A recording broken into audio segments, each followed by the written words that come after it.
Hi, hold on. Hang on there. Just a minute here. So I'm going to show you something. So this is the other side of that Oldsmobile. I call it an Oldsmobile pile, but he's a friend of mine, so we're going to call it an Oldsmobile. It's a nice car. So I'm going to show you something. I already kind of showed you another video. I got a 3/4 block here. I have some 180 on it. I'm going to sand my primer.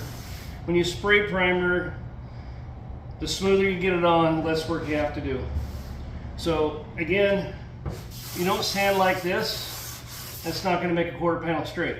You don't sand like this either, that's not going to make a quarter panel straight. You want to do a cross hatch like this here, and you don't want to push real hard.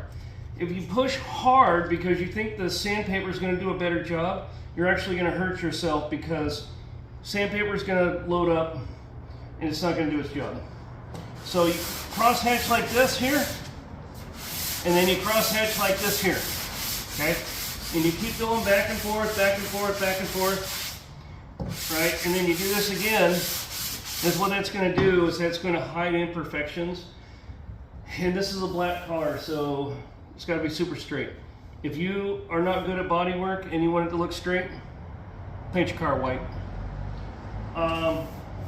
You don't want to go all the way into your primer.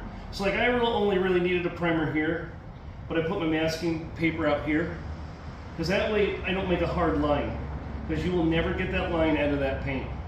And if you do that, I would suggest re-primering and trying again. But cross hatch, cross hatch, cross hatch, like this, and then back like this, because this quarter panel is not flat. Straight doesn't mean flat. It's not flat. It's curved this way and it's curved this way. That's why I like the 3/4 block instead of the long block, because it's simply just not flat. So I'm going to do this here for a while. I'm going to pretend like I like it.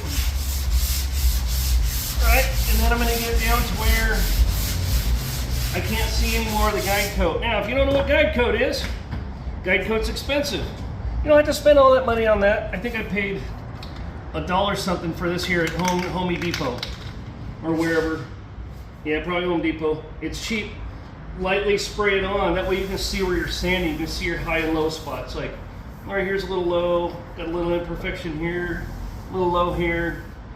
That way you're just not blindly sanding. If you have to, spray it on again. But what I do is, since this is paint, it takes a while to dry, I'll spray it on. Then my hands are dusty, and I'll rub over it real quick. And that just gets rid of the tackiness of it. And it just makes it